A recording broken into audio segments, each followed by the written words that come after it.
हैदराबाद जीता था इंग्लैंड ने, वाइजैक में इंडिया ने वापसी की थी, लेकिन राजकोट में किया है राज। जी हां, इंडिया ने राजकोट टेस्ट में जीत लिया है और बहुत बड़े मार्जिन से ये टेस्ट में जीता है। इंडिया की इस सीरीज में ये दूसरी जीत है। इंडिया इसमें 2-1 सब सीरीज में आगे हो गई है। पहला मैच हारने के बाद इंडिया 1-0 से पिछड़ गई थी, लेकिन जिस तरह से आखिरी 2 मैचेस में इंडिया ने परफॉर्मेंस की है, लाजवाब शानदार वापसी करते हुए इंडिया ने 2-1 से सीरीज में वापसी कर ली है। अभी 2 मैच बचे हैं, लेकिन मुझे लगता है कि इंडिया रांची में यहाँ होने वाले चौथे टेस्ट मैच में सीरीज को सील कर देगा। हिमाचल पहुंचेंगे तब तक शायद इंडिया इस सीरीज पर 3-1 से कब्जा कर चुका होगा। देखने वाली बात यह है कि क्या क्या रहा बॉलर्स का, क्या क्या रहा बैट्समैन का परफॉर्मेंस।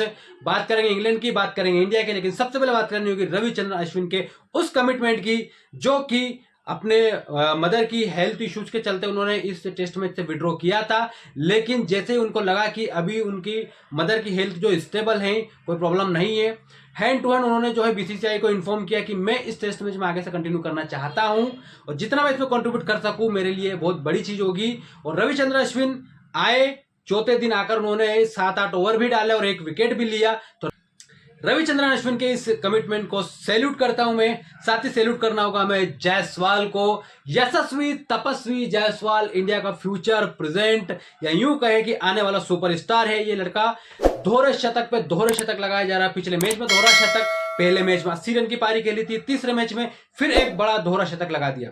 जी हाँ, जायसवाल पहली पारी में, तीसरे टेस्ट मैच की पहली पारी में मिस कर गए थे, 0 पर आउट हुए थे, लेकिन दूसरी पारी में उन्होंने उसको मिस नहीं किया और शतक को बड़े शतक में तब्दील किया, दोहरे शतक में तब्दील किया, जिसके चलते टीम इंडिया ने इंग्लैंड के सामने 557 रन का पहाड़ जैसा स्कोर रख दिया था, जिसको कि जेम्स एंडरसन ने जब दूसरे टेस्ट मैच में इंडिया ने उनको 400 का टारगेट दिया था तो उन्होंने कहा था हम लोग 600 भी होता तो चेस करने जाते।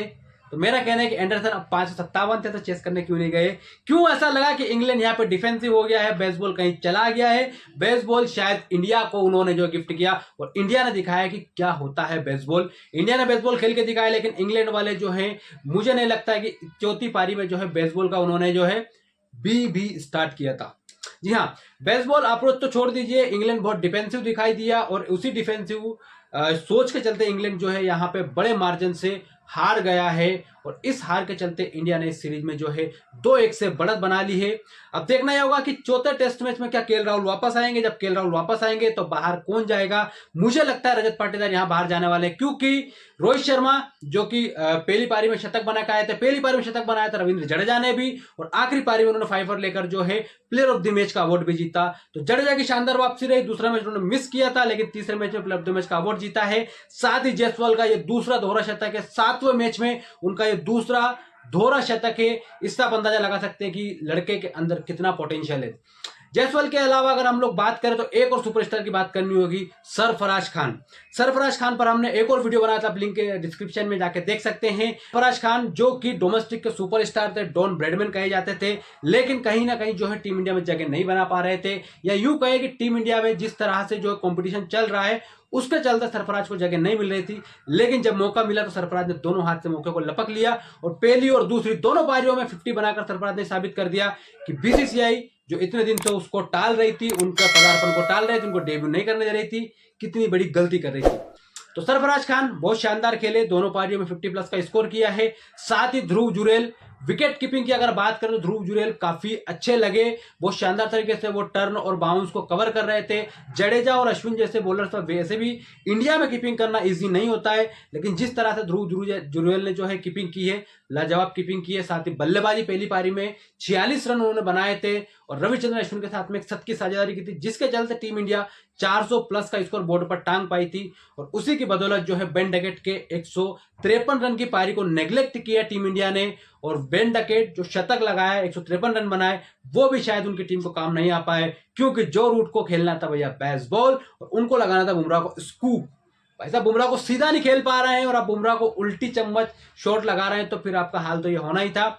जो रूट जिनसे काफी सारी उम्मीदें थी इंग्लैंड को कि इतने बड़े खिलाड़ी हैं, मॉडर्न डे ग्रेट हैं, 11,000 से ज्यादा रन बना चुके हैं, और इंडिया में जब पिछली बार आए थे तो रनों का अंबार लगा रखा था, आउट होने का नाम नहीं ले रहे थे। लेकिन मेरे ख्याल से अभी तक जो रूट एज ए बैट्समैन आए ही नहीं है और अभी तक उन्होंने यहाँ पे शुरुआत नहीं की एज ए बैट्समैन। अगर एज ए बॉलर देखें आप तो जो रूट ऑलमोस्ट 100 ओवर डाल चुके हैं, और अगर स्कोर की बात करें तो मैच की 6 पारियों मिलाकर उन्होंने अभी तक 100 रन नहीं बनाए हैं। इससे आप अंदाजा लगा सकते हैं कि जो रूट किस तरह से बुरी फॉर्म चल रही है जो रूट की with the bat but with the ball वो बहुत अच्छा काम करके दे रहे हैं इंग्लैंड को। कप्तान बेन स्टोक जिनसे काफी सारी उम्मीदें थी वो भी कुछ खास नहीं कर पाए। बेन स्टोक आपको यहाँ पर डबल डेंट दे रहे हैं इंग्लैंड वालों को। पहला डेंट तो दे रहे हैं आपको बैटिंग में, दूसरा सबसे बड़ा जो डेंट आ रहा है इंग्लैंड को वो आ रहा है with the ball. Ben Stoke bowling नहीं कर रहे हैं क्योंकि वो चोट से उबर रहे हैं, चोट से वापसी कर रहे थे, जिसके चलते वो सिर्फ एज ए बैट्समैन खेल रहे हैं। अगर आप एज ए बैट्समैन खेल रहे हैं और आप नंबर 6 पे आ रहे हैं तो फिर मेरे ख्याल से कहीं ना कहीं टीम को आप पीछे लेके जा रहे हैं। या तो आप प्रॉपर बैट्समैन हो तो आप नंबर 4 पे आ सकते हैं, बेन स्टोक के बाद आपको आना चाहिए, या फिर आप जो है विद द बॉल कंट्रीब्यूट करें ताकि जब टीम आपकी फंसे तो जिस तरह से जेम्स एंडरसन जो लगभग 41 से भी ऊपर के जा चुके हैं, 41 साल की उम्र में आप उनको 8-8 9 ओवर के स्पेल दे रहे हैं, जिसके चलते फिर जयसवाल जैसे खिलाड़ी उन पर जो है 3-3 छक्के एक ओवर में लगा रहे हैं। जयसवाल मैं जयसवाल के बारे में ये नहीं कह रहा कि जयसवाल जो है उन पर 3 छक्के लगा, जयसवाल में काबिलियत नहीं है। जयसवाल में बहुत ज्यादा काबिलियत है, बहुत अच्छा पोटेंशियल है, बहुत शानदार खिलाड़ी है। 3 छक्के उन्होंने जेम्स एंडरसन लगाए हैं, लेकिन एंडरसन अपने आप में एक मॉडर्न डे ग्रेट मास्टर है। उनका 20 साल से ज्यादा का करियर है और 700 प्लस के विकेट हो चुके हैं। जेम्स एंडरसन 41 साल की एज में भी जिस तरह की उनके पास फिटनेस है, शायद ही किसी खिलाड़ी के पास इस एज में इस तरह की फिटनेस होगी। एक इमरान ताहिर को देख लीजिए, क्योंकि वो स्पिनर है लेकिन कोई फास्ट बॉलर 41 की एज में 140 प्लस डाल रहा है, तो ये बहुत बड़ी चीज होती है। और जेम्स एंडरसन को सैल्यूट है, बहुत शानदार बॉलिंग कर रहे हैं, लेकिन उनका साथ देना होगा बाकी बॉलर्स को, स्पिनर्स को यहाँ पे उनकी मदद करनी होगी, जो कि शायद इस सीरीज में करते हुए दिखाई नहीं दे रहे हैं। टीम इंडिया 2-1 से सीरीज में आगे है। अब क्या रांची में जाकर जो है टीम इंडिया सीरीज सील कर देगी, या फिर ये जाएगी कहानी हिमाचल की वादियों में, जहां पे टीम इंडिया और इंग्लैंड 2-2 की बराबरी पर खड़े होंगे, या फिर टीम इंडिया वहां होगी 3-1 से सीरीज जीतकर सबसे आगे। फिलहाल वीडियो में इतना ही। जय हिंद, जय भारत।